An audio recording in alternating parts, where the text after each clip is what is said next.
O secretário-geral das Nações Unidas, Antônio Guterres, alertou hoje que a expansão do conflito entre Israel e o Irã pode, entre aspas, acender um fogo que ninguém poderá controlar, fecha aspas, e apelou às partes em confronto para darem uma chance à paz, referindo-se à clássica canção anti-guerra de John Lennon de 1969.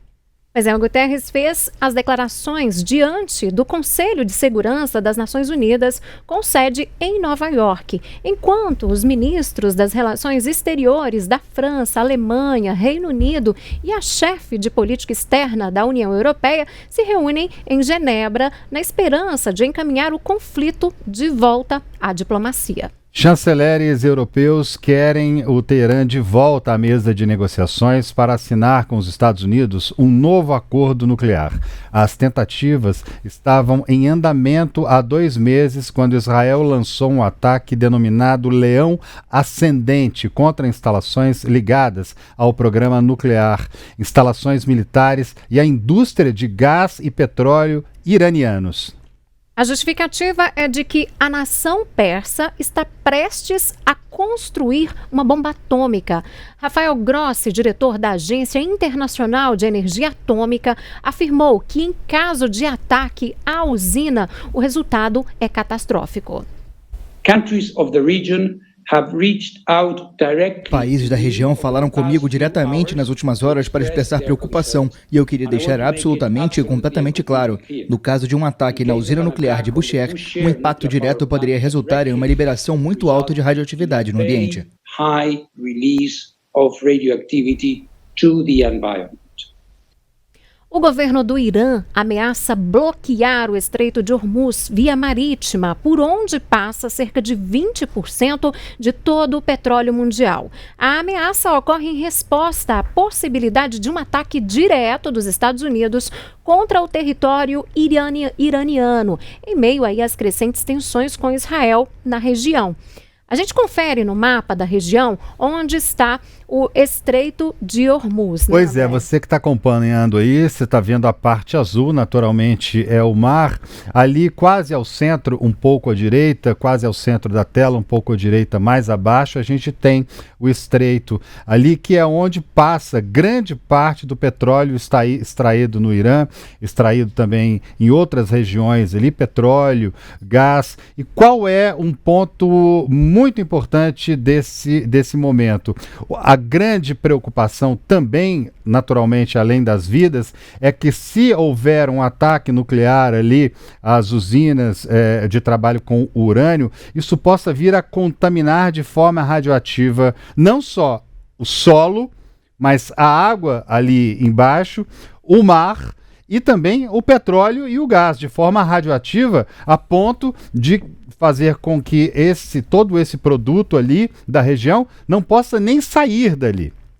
Essa é uma grande preocupação. A gente está vendo o ponto ali mais estreito, uma península ali que a gente está vendo. Se houver obstrução ali, não passar mais, está ficando cada vez. Ontem ouvimos um especialista aqui dizendo que o seguro para os cargueiros que passam ali com petróleo, os petroleiros, eles já estão sendo cobradas tarifas absurdas, valores absurdos para que eles passem ali e aí sim cheguem para o lado de cá e consigam distribuir para o resto do mundo. Isso já começou a alterar o preço de combustível em outras partes do mundo. Então, não é apenas com a vida que é a preocupação, é também com a energia que nesse momento está muito ameaçada, e esse confronto pode vir a trazer problemas financeiros e até de alimentação para boa parte do mundo. Essa passagem marítima fica entre o Irã e Omã e é monitorada pela 5ª Frota da Marinha dos Estados Unidos, que mantém base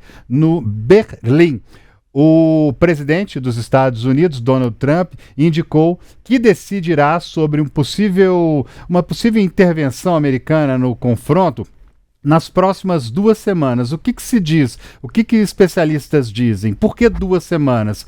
Porque Israel teria capacidade bélica para segurar a guerra por mais 2 semanas. Então, exatamente aí no que seria uma jogada tão parecida com as jogadas que têm sido feitas pelo presidente norte-americano. Ele disse 2 semanas, porque teoricamente sabe que Israel tem mais 2 semanas de armamento suficiente para manter essa guerra, Sírio. Pois é, André, e o mercado já reage a estas tensões, viu? Entre quinta e sexta-feira, hoje, né, o barril do tipo Brent passou de $69,36, o que equivale a aproximadamente R$380, para $78, o equivalente a R$432. Um aumento, gente, de cerca de 13,5%. No primeiro dia do confronto, os preços do petróleo aumentaram 8%. Este foi um dos maiores movimentos diários desde a invasão russa à Ucrânia em 2022. Sobre esse assunto, nós vamos conversar agora com o especialista em relações internacionais, professor Lejane Miran. Muito boa noite, professor. Muito obrigado por estar com a gente aqui no Tempo News para falar um pouco sobre esse confronto. Fiz uma pequena e breve análise aqui sobre a situação ali no Estreito naquela passagem. Como é que está essa situação agora? Todos nós, o mundo inteiro, pode-se dizer que está apreensivo nesse momento, né? Vamos dizer assim, essa é uma guerra, do meu ponto de vista, que não deve ser uma guerra muito prolongada. É uma guerra muito peculiar. É uma guerra aeroespacial. Esses dois países não fazem fronteira. Eles distam aí 2.500, 3.000 quilômetros um do outro. É uma guerra difícil de ser travada, né? Eu diria assim que Israel está testando a teoria de que não se vence guerras só com a supremacia aérea. Porque todo mundo sabe, é voz comum nas academias militares, que só a supremacia aérea você não ganha uma guerra. Você precisa entrar no país, você precisa da infantaria, precisa ocupar, não é? Então, eles estão aí testando essa teoria. Eu estou de acordo que essa teoria não vai ser derrubada. É impossível você derrotar o Irã. Neste exato momento, se eu pudesse fazer um balanço, eu tenho informações, digamos assim, privilegiadas de pessoas dentro de Israel, né, são palestinos que moram lá, amigos jornalistas, e mesmo pessoas do Líbano, né, da resistência libanesa, que nos passam informações. Eu não dependo da imprensa. Israel vive sob censura militar. Não só sobre a imprensa, mas os cidadãos israelenses não podem noticiar absolutamente nada. Um míssil cai no quintal da casa dele, ele não pode fazer um vídeo e postar em nenhuma rede social, sob pena de ser preso.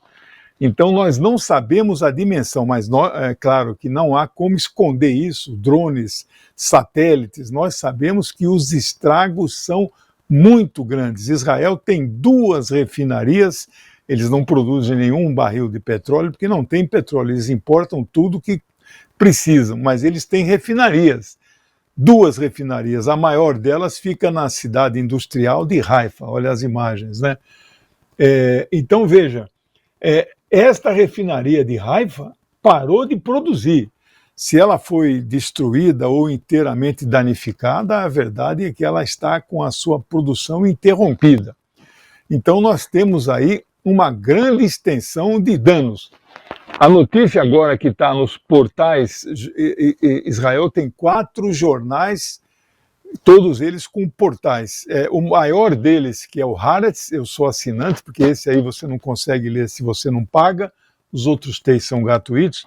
A informação agora é que eles começaram a racionar os interceptores de mísseis. Israel tem várias camadas de interceptores de mísseis. O mais famoso deles é o chamado Iron Dome, o dome de ferro, mas esse pegam mísseis pequenos ou drones, mas eles têm os 2 sistemas de Arrows. Arrows é o sistema flecha em inglês, Arrows 1 e 2. E depois tem outro sistema do Davi, né? E finalmente o sistema Rafael. O Rafael é o que lança mísseis grandes que interceptam mísseis de longo alcance que vêm do Irã eles conseguem abater esses mísseis 150 quilômetros antes de chegar em território israelense. Para vocês terem uma ideia, é como você atirar um fuzil com uma bala para deter uma outra bala vindo de um outro fuzil. Olha a dificuldade disso. Você sabe quanto custa um míssil desse do sistema Rafael Defense? 2 milhões de dólares. Israel não fabrica esses mísseis. Os armamentos que Israel fabrica são armamentos para matar palestino, coisas que eles em 622 dias, desde 7 de outubro, no genocídio, eles mataram 60 mil palestinos. Esse é o dado oficial, né? A revista Nature, que é uma revista respeitada de ciência, eles calculam em mais de 100 mil, considerando os soterrados, né? Então, esses armamentos que Israel fabrica não conseguem interceptar um míssil desse. Então, eles passaram a reduzir os mísseis de reposição, porque não tem. Então, essas 2 semanas que o Donald Trump está dizendo que vai entrar ou não na guerra, nós vamos ver nesse período aí. O chefe da IDF, eu vi agora também, está na primeira página do Times of Israel, né, o Tempo de Israel, esse é um jornal que você pode ler gratuitamente, ele está dizendo que o chefe do IDF, você sabe que Israel Defense Force, né, Israel não tem um exército de ataque, ele só tem um exército de defesa, porque Israel nunca ataca ninguém, Israel só se defende. Israel, nesse momento, está em guerra contra a Palestina, contra a Síria, contra o Líbano, contra o Iêmen e contra o Irã. Israel guerreia 5 países do Oriente Médio, né? Mas não, o exército deles é só de defesa. Coitadinhos, sempre são eles que são atacados. Eles nunca atacam ninguém, né?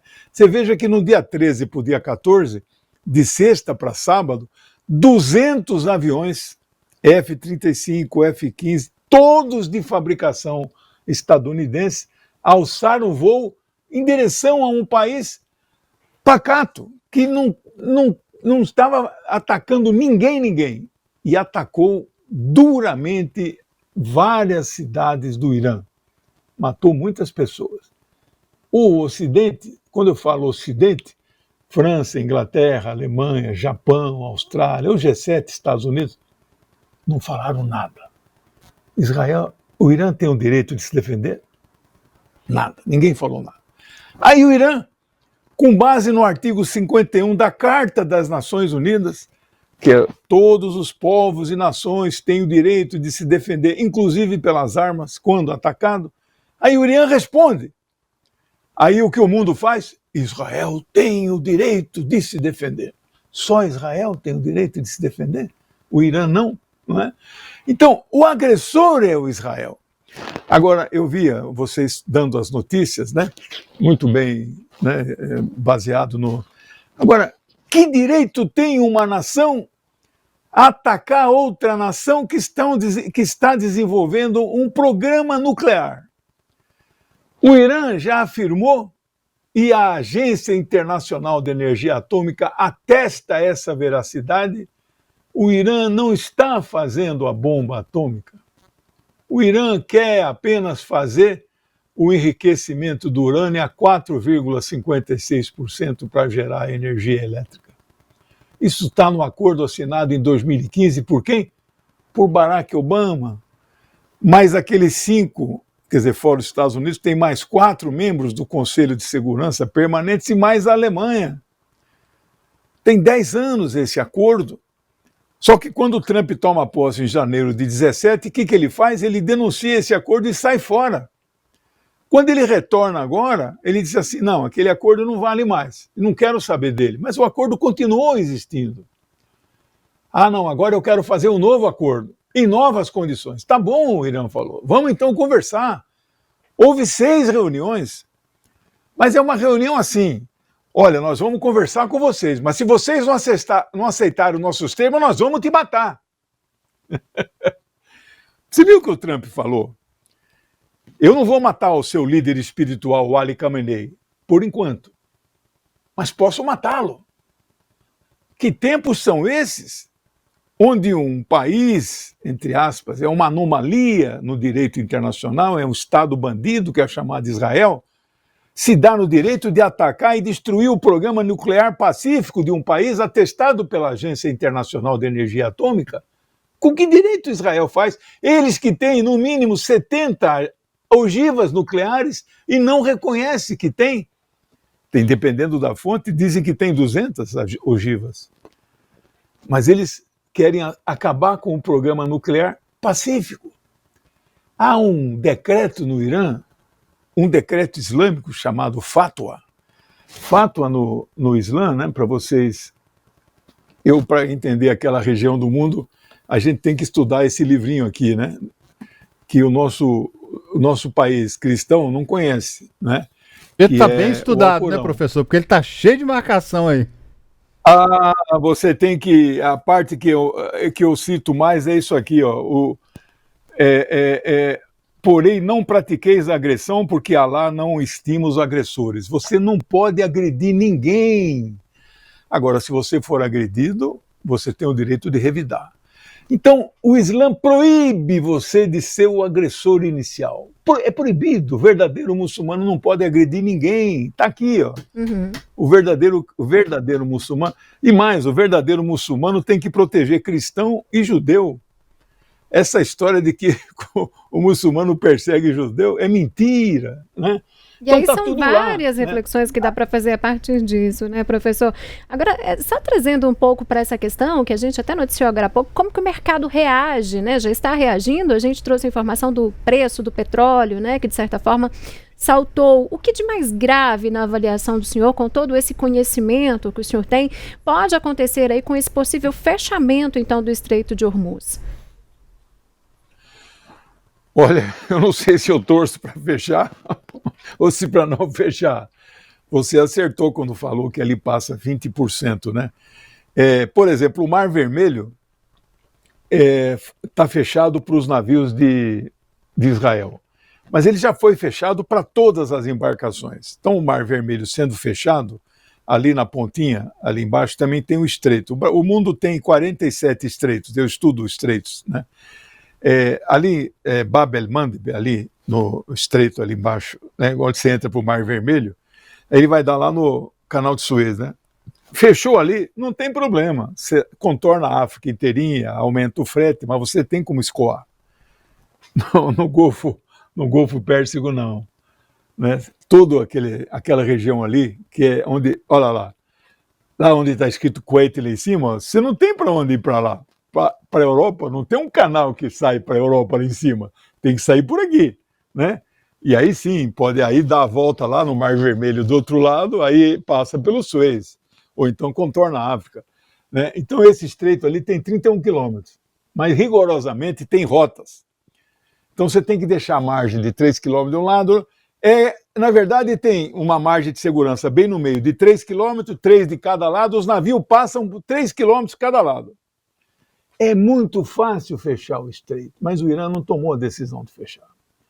Mas se tomar a decisão de fechar, tá vendo ali aquela ilha pequenininho ali no meio? Não sei se consegue aumentar um pouquinho, olha lá, tá vendo? Vamos tentar aqui para ver se a gente consegue ampliar ali. O pessoal vai tentar lá. Okay. Zoom, a mágica da tecnologia. Bahrein. Chega mais perto. Bahrein, onde está Manama, é uma ilha, é um país insular. Ali está a sede da Quinta Frota, né? Claro que os Estados Unidos já deram um ultimato ao Irã, falou, se vocês fecharem o estreito, nós vamos para o ataque, eles não vão aceitar, né? Mas aí vai dar um conflito, aí vai dar guerra, evidentemente que tem um porta-aviões, cada frota naval, os Estados Unidos tem 7 frotas navais espalhadas pelo mundo, eles se consideram donos do mundo. Então, aí tem um porta-aviões. São 7 porta-aviões que lideram cada uma das frotas e tem 4 porta-aviões de reserva, ficam sempre em manutenção. Eles têm 11 porta-aviões, todos nucleares, né? Agora eles estão substituindo a atual classe desses porta-aviões deles, é a chamada classe Nimitz, né? Eles estão agora substituindo todos os novos pela classe Gerald Ford. É uma fortuna, esse que entrou em operações agora, custou 13 bilhões de dólares e demorou 5 anos para ser comissionado, né? Não sei o que aconteceu, mas independente disso, eles evidentemente vão atacar o Irã e Ou pode ser, evidentemente, o Irã não tem uma marinha que vai conseguir combater isso, mas vai dar uma guerra total ali no Golfo, mesmo que eles consigam desobstruir, olha, vai fechar por um bom período de um jeito ou de outro. Aí sim o petróleo, segundo a Bloomberg, vai a 300 o barril, né? Aí vai ser alguma coisa parecido com o que foi a crise de 73, né? Israel já está tendo uma crise lá, né? Com esse bombardeio da refinaria de Haifa, os postos já dão uma corrida lá, porque só tem uma refinaria funcionando, né? Então a corrida aos postos em Israel já está muito grande. Eles aí estão com pouca gasolina. É uma crise muito grande. E militarmente falando... Eu queria aproveitar o senhor, só essa deixa, por favor, aqui é o Edio de Brasília, só para eu aproveitar isso que o senhor tem dito aí, para a gente entender que, se havendo esse bloqueio desse estreito, eu queria entender os impactos econômicos imediatos, assim, como isso afetaria o Brasil e os países em desenvolvimento que consomem essa energia importada. E uma outra questão junto é quais as implicações que essa resposta dos Estados Unidos ali, que já está se posicionado na quinta frota, quais os impactos, as implicações disto para a estabilidade global? Não, nós vamos ser impactados porque tudo é referenciado na economia, é tudo globalizado, é tudo indexado. A Petrobras, ela se referencia no preço internacional do petróleo, mas nós não importamos petróleo, né? O Brasil é autossuficiente no petróleo. Ao contrário, nós exportamos alguma quantidade. Inclusive, e lamento até dizer, exportamos até para Israel. 9% do consumo de petróleo de Israel é o Brasil que fornece. Outra parte é a Turquia. Lamentável. Aliás, o Erdogan está com um discurso duríssimo, convocou uma reunião, aliás, em primeira mão para vocês aqui, nenhum jornal está noticiando, há um órgão dos muçulmanos do mundo inteiro chamado OCI, isso na linguagem traduzida, né, Organização da Conferência Islâmica. Reúne 57 países e representam 2 bilhões de muçulmanos no mundo. Foi convocada uma reunião extraordinária. Hoje e amanhã, está acontecendo, 20 e 21, né? Eles vão tomar uma decisão duríssima, não vão tomar uma decisão de entrar em guerra com Israel. Isso acho que está longe, mas eles vão subir o tom muito duro, inclusive com apoio da Arábia Saudita, né? E o Erdogan que está convocando, mas ele também não para de exportar petróleo e outros produtos para Israel. Sabe aquela coisa? Faça o que eu falo, não faça o que eu faço, né? Bom, mas então voltando, né? É uma situação muito complexa. Eu acho que nós vamos ser afetados assim, como o Lula falou, uma marolinha, né? Mas grosso modo, não. Quem vai ser afetado, grosso modo, são os grandes importadores. Os Estados Unidos... Eu conheço bem essa coisa do petróleo, né? A Bíblia do Petróleo fica bem ali na minha biblioteca. O Peter Yarg, né? O título é O Petróleo, né? Os Estados Unidos consomem por dia 22 milhões de barris. Eles elevaram brutalmente a sua produção interna, tempos atrás eram 8 milhões, eles estão produzindo 12. Mas eles importam 8 milhões de barris. Cada superpetroleiro são 2 milhões de barris. Se todos os dias não encostar 4 superpetroleiros lá nas costas, seja do Pacífico ou do Atlântico, aquela maior economia do mundo para, não é? Então eles são muito dependentes. Ali o impacto é violentíssimo, né? A Europa, por exemplo, não produz uma gota de petróleo, né? Então, Japão, uma economia como aquela, já pensou se o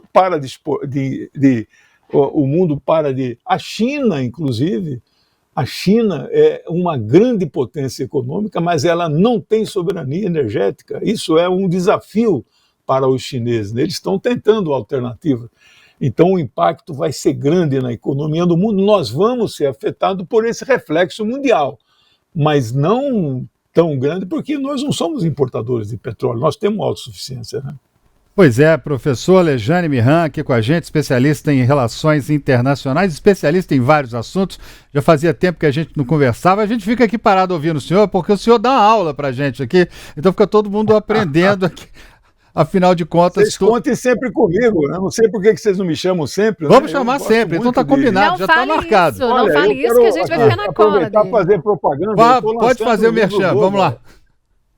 O 23º livro meu amigo, olha, eu estou falando aqui sobre a multipolaridade do mundo, porque tem gente que acha que o mundo não é multipolar ainda, que nós ainda estamos na tal da transição entre a unipolaridade e a multipolaridade já está instalada, veio para ficar e dificilmente nós vamos dar um passo atrás. Estados Unidos é uma potência decadente, né?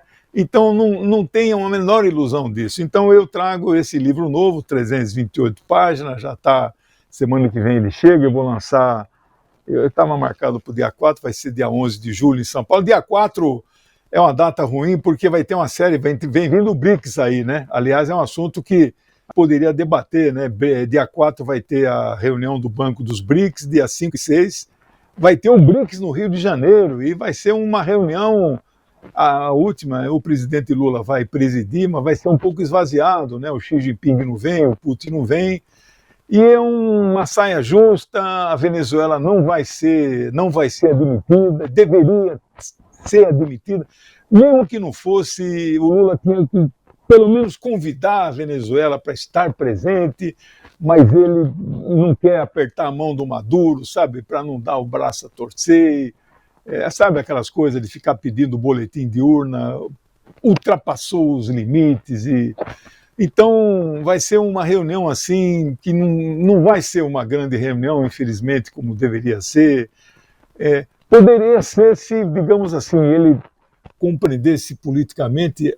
Tem algumas questões que geram unanimidade nesse momento. É bater Israel contra o genocídio palestino, o mundo inteiro unifica com isso. O BRICS unifica com isso.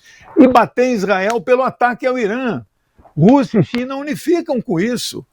A Rússia, por exemplo, hoje está mandando, claro que não é descaradamente, já está mandando armamentos para o Irã. Porque a Rússia tem com o Irã um acordo de cooperação estratégica.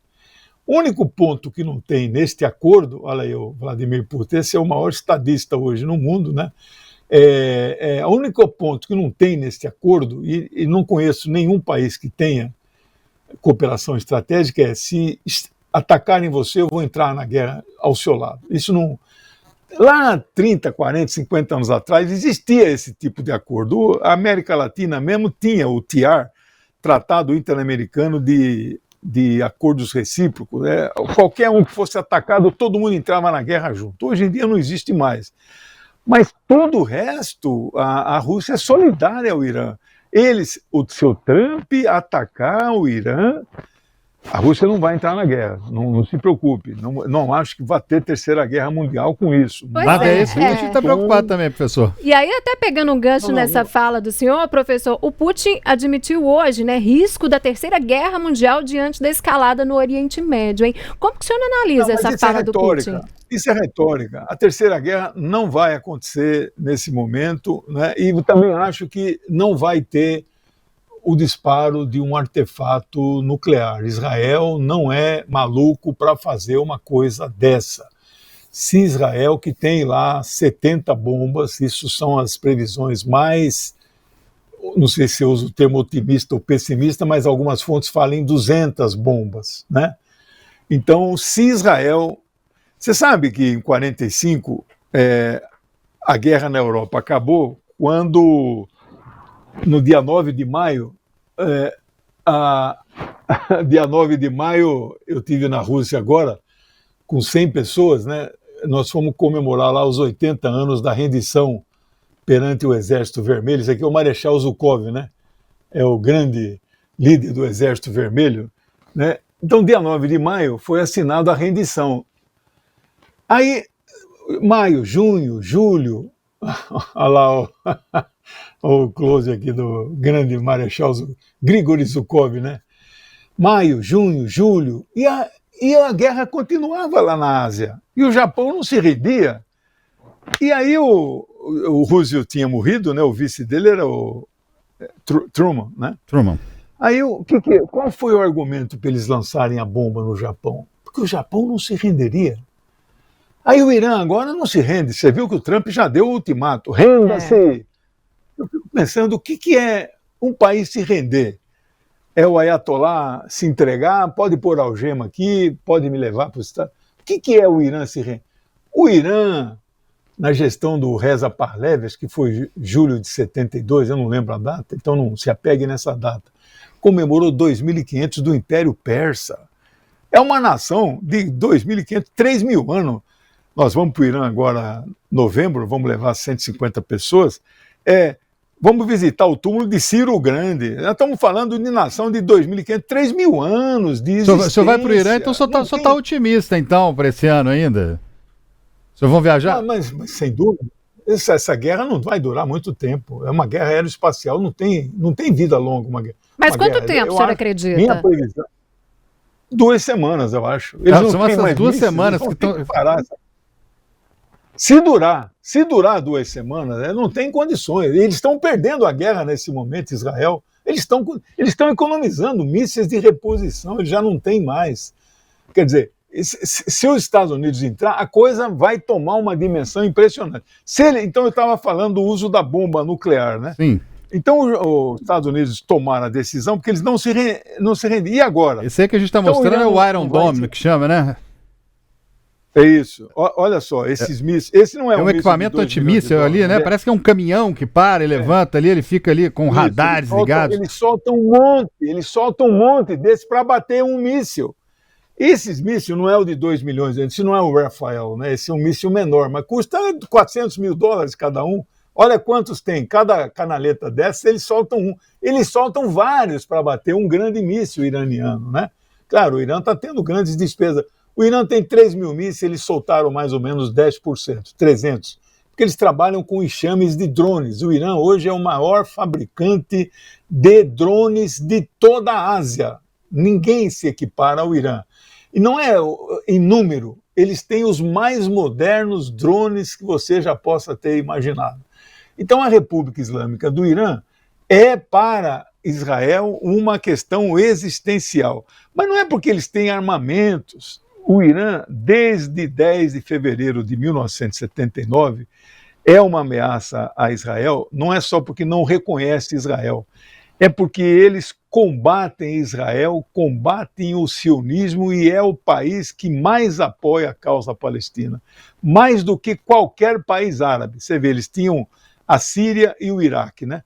O Iraque eles mataram o Saddam Hussein, na Líbia eles mataram o Gaddafi, na Síria o objetivo era matar o Dr. Bashar al-Assad, não conseguiram, mas derrubaram. E colocaram quem no lugar dele? Um cortador de cabeça. Vocês estão acompanhando, né? É um cara da Al-Qaeda, hoje é o presidente da Síria. Até outro dia tinha um cartaz dele procurado como terrorista, $10 milhões de recompensa. Agora é o presidente da Síria. É reconhecido pelos Estados Unidos, que suspenderam as sanções contra... Então você veja a moral do imperialismo. Até outro dia o cara era um terrorista, hoje é amigo dos Estados Unidos. Virou presidente do país, né? Então é assim que funciona o sistema. Agora ele é amigo do império, né? Porque professor, ele passou a ser... O senhor poderia continuar tranquilamente, mas professor, faz um traçado para a gente agora, falando sobre o presidente norte-americano Donald Trump, que uma hora fala uma coisa, outra hora fala outra coisa, uma hora dá um prazo, outra hora dá um prazo. Não sei se vou matar o Ayatollah. São umas palavras meio soltas assim, que deixa a gente meio confuso para entender essa quebra dessas regras. O presidente norte-americano, praticamente, com algumas atitudes dele, ele tem rasgado a Constituição norte-americana em vários pontos, né? Onde é que Donald Trump quer chegar? Ele falou que ele não é mais presidente dos Estados Unidos, que ele é presidente do mundo. Que história maluca que é essa? Como é que a gente entende isso que está acontecendo aqui do nosso vizinho nos Estados Unidos? Olha, ele é um proto-fascista. Tem 2 capítulos no livro que eu trato disso em detalhes, analiso a equipe dele logo que ele nomeou, né? Claro que livro é uma coisa que é diferente de escrever um artigo, de escrever uma coisa para a internet, né? Então ele é uma coisa mais perene, mais duradoura. Então, o objetivo do Trump, eu acho que é subjugar o poder legislativo e o poder judiciário. E hoje ele domina o Senado, a Câmara e a Suprema Corte. Agora, não existe noites eternas, não existe ditaduras eternas. Ele quer implantar um sistema ditatorial, quando ele está contestando o poder judiciário, porque nas primeiras instâncias ele tem perdido algumas decisões, ele se revolta, você vê as declarações. Aqui no Brasil, o pessoal fala, né, decisões da justiça a gente não contesta, a gente respeita. Lá não, ele contesta, ele peita, recorre e vence na segunda instância, né? Então, ele é um tirano, ele tem uma postura proto-fascista, um homem autoritário, é um Bolsonaro estadunidense, né? Você veja, o filho do Bolsonaro, o senador, deu uma entrevista, vocês viram na Folha de São Paulo, ele diz que, já admitindo que o pai não será candidato, mas vai apoiar alguém que garantiu o indulto, e se o Supremo revogar o indulto, tem que peitar o Supremo, se for o caso, fechar o Supremo à força, dar um golpe. Então essa é a concepção, está no DNA do sangue dessa família, é uma família fascista. Esse é o dono de Trump de lá, né? Além de serem o que a gente chama de sionistas cristãos, eles apoiam totalmente essa questão lá, né, de Israel, eles são pelo genocídio palestino, são contra o Estado da Palestina, não vai ter Estado da Palestina, não adianta, não tenham ilusão, está morta a proposta de 2 estados para 2 povos convivendo lado a lado com fronteiras definidas. Esta frase está acabada. E a ONU, os Estados Unidos, todo mundo apoia isso, mas não será construída. Israel não permitirá. Eu deixo aquele livro ali de pé, é uma lástima, faz 18 anos que ele saiu, não tem uma editora no Brasil que se digna a traduzir esse belo livro do professor Menchemer, o maior analista político dos Estados Unidos. O maior analista político do mundo hoje é um iraniano chamado o professor Marandi, da Universidade de Teherã. Presta atenção nele, né? Mas esse é o quadro, viu? O Trump não será empichado. 46 presidentes antes dele, não há um caso de ninguém foi empichado lá nos Estados Unidos. Eles inventaram esse mecanismo que nós aqui introduzimos também. Nós já usamos aqui 2 vezes, né? O Collor e a Dilma, eles nunca utilizaram, né? O Nixon renunciou antes, mas ele não vai, acho que não vai acontecer isso.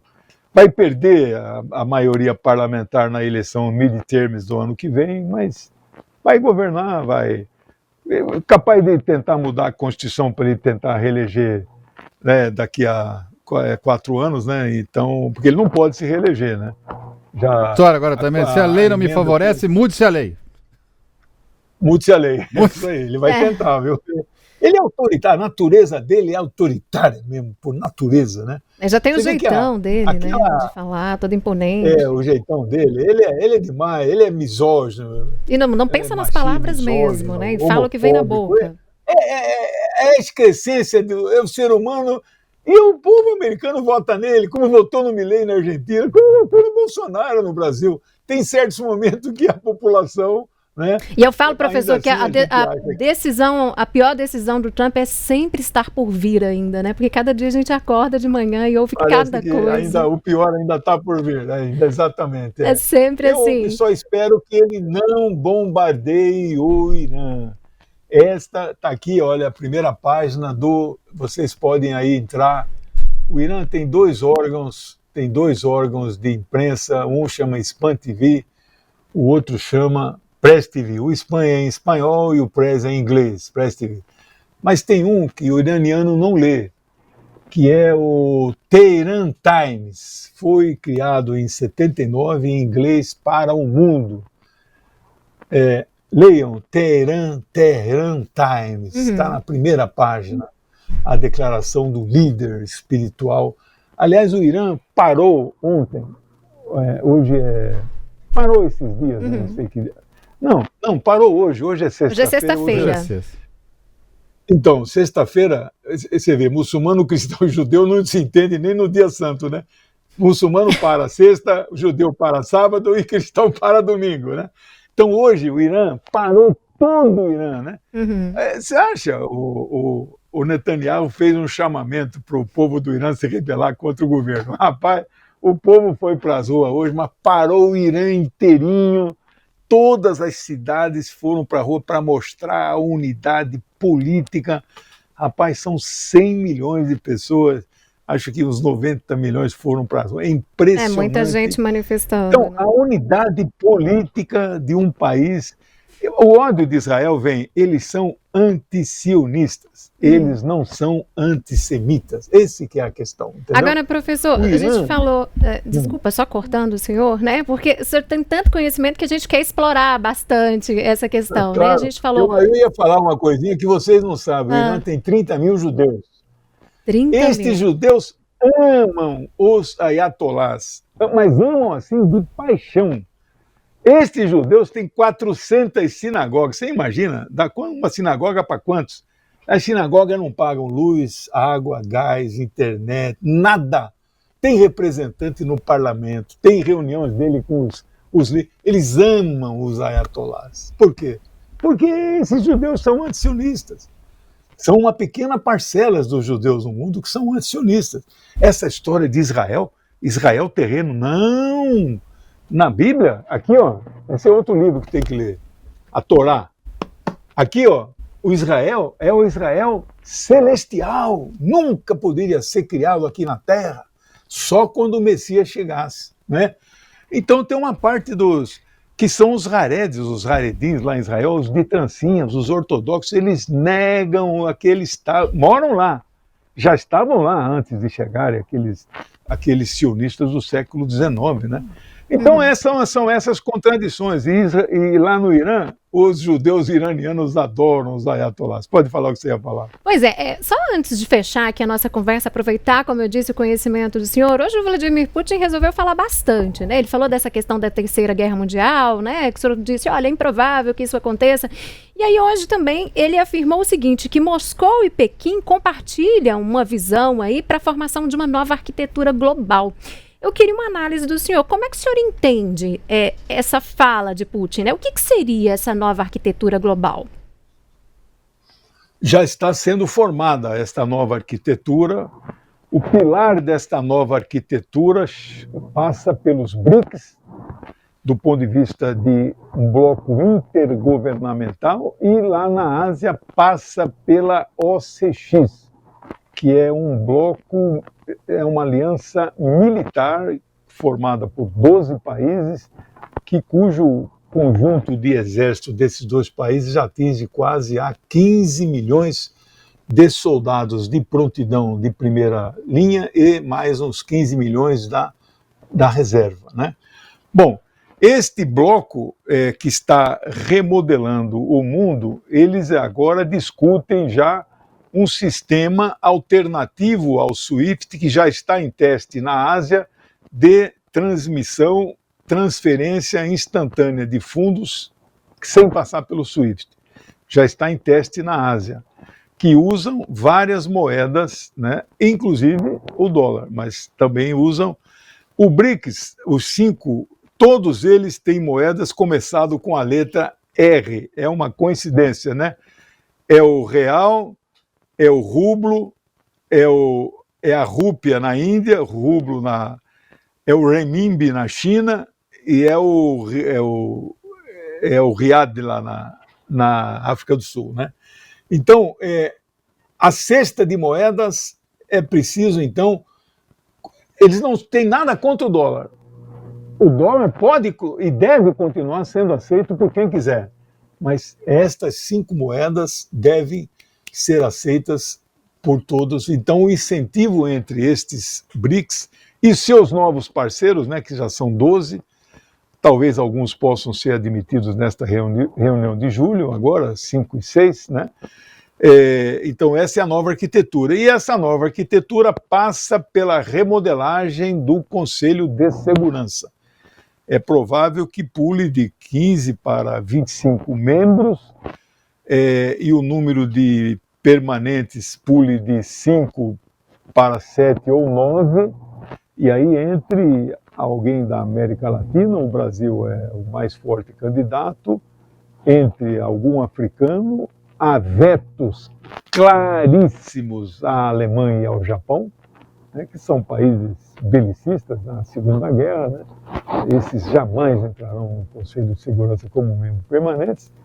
E essa é a nova modelagem. Então é um mundo multipolar, onde essa é uma nova arquitetura. Isso é o Putin e o Xi são os grandes construtores. O presidente Lula entra apoiando, mas ele é ainda coadjuvante pelo tamanho do Brasil, pela... Senhor professor, das críticas de Lula aí, em relação a Israel... Tem um espectador perguntando aqui, o Joel, ele está perguntando para o senhor o seguinte, professor, se Lula... O que o senhor acha, na avaliação do senhor? Ele fez certo ou errado se intrometer na guerra de Israel e Palestina?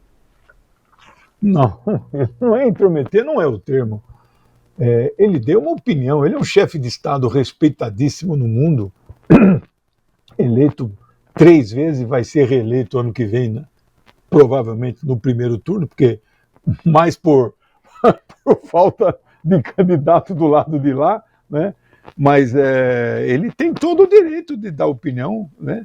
Ele vai dar opinião agora, ele vai visitar a Cristina lá, ele não pode dar opinião sobre a Argentina. A Cristina está sofrendo uma perseguição, um lawfare inaceitável que estão fazendo com ela, né? Mandaram ela pagar 500 milhões, a moeda da Argentina é peso, né?